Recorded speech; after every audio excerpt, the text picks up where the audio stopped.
Hi, our names are Ella. I'm Chloe. And I'm Tallulah. And we're from the Santa Barbara Middle School Teen Press today. Very happy to be with Ady, BARKIN, and his wife, Rachel. Thanks for having us. So on to our first question. So we are 12 and 13. Tell us about what you two wanted to be when you were our age. That's a good question. I think I wanted to be a journalist. Should I take this? Yeah. Okay. I can't remember exactly when I started wanting to be a journalist, but definitely by the end of high school, that was my plan. And I was on the school paper all through high school and all through college. And then I worked as a journalist for a few years after college before I became an academic. So I think at that time I was already thinking about journalism.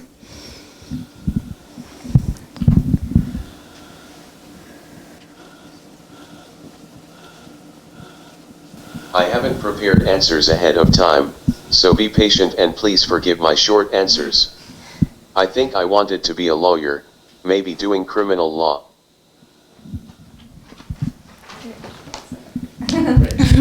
You're fine with being the runner? Oh, I'm good. As an activist and a lawyer, public speaking is central to your roles. Can you tell us about how your communication device works? I can explain it a little. So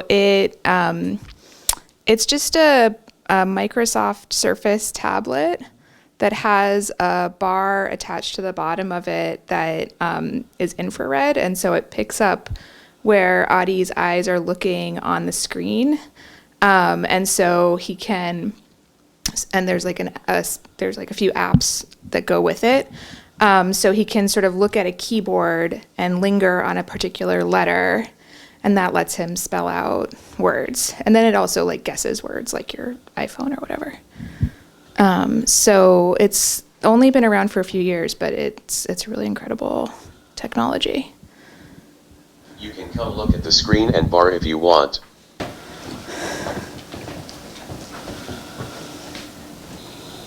That's so cool. Yeah, that's really neat. That's awesome.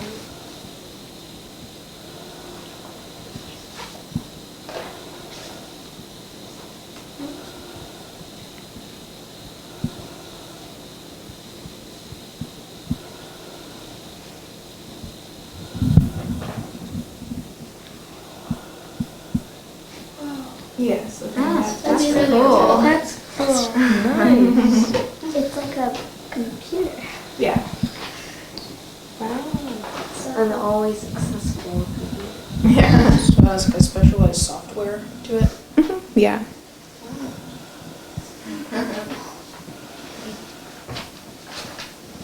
That's it.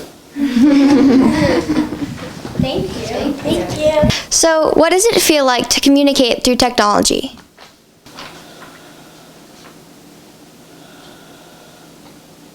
I'm very grateful for it. Life would be much worse without it. But I also just wish I could speak. Rachel actually teaches and writes about this question. Yeah, so I'm an English professor at UCSB, and a little bit of what I work on is like the history of media and communication, so different technologies that people have used to communicate. How do you feel before giving a motivational speech to lots of people?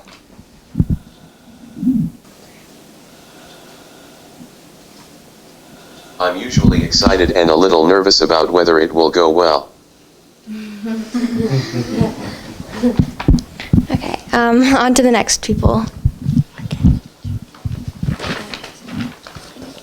All right, so at the library talk, we learned that you two met while working on Columbia College's newspaper. Tell us about how you met through the newspaper and fell in love.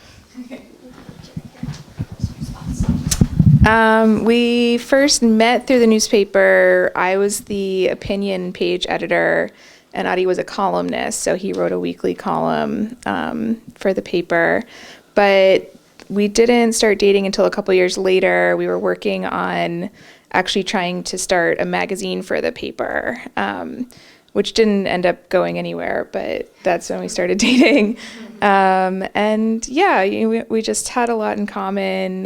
We were both very interested in politics and activism, and and then sort of moved all over the place together. We lived in Bend, Oregon for a little while. Then we lived in New Haven, Connecticut, and then we lived in New York for 5 years, and then we moved here.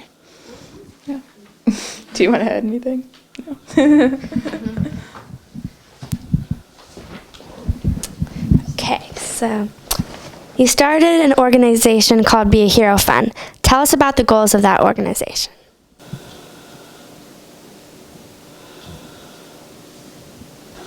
The goals are to get more people involved in activism and politics so we can win our struggles for democracy and social justice. Who is someone you consider a hero?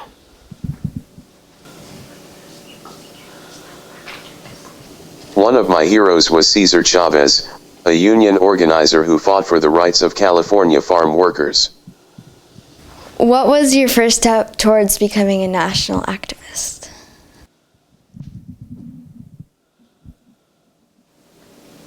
Did you guys notice the pointing image back there? That's Cesar Chavez. That was right there. Probably getting a job with a community organization in New York that did political work. But the truth is that I started being active in high school. In high school, Ady worked on a couple campaigns. He went to Claremont High School in Claremont, California. And that was at the time that California passed a ballot referendum outlawing gay marriage, and he was really active against that, and was sort of distributing yard signs. And did you do something at the city council around that? Yeah, like spoke to the city council. And then you also were involved with other like school board issues, right? So, yeah, so even like in high school, he was getting involved with local activism and statewide, I guess. What are some things you think are important for kids our age to know about politics?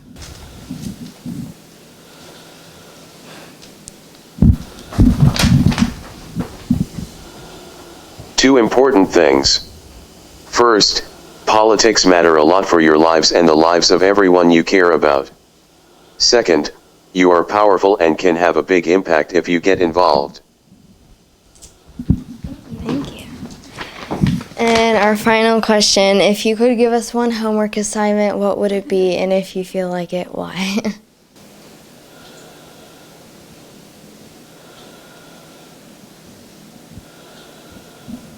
This is a question for the professor to answer. I think a good homework assignment would be to get the newspaper and just read the whole newspaper every day for a week or something like that. And probably another good one would be also to watch the whole Democratic primary debate that's coming up, and just,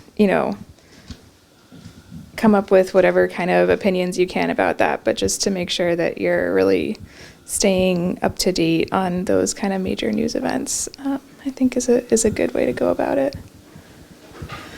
Yeah. Thank you so much. Of course. Thank you guys for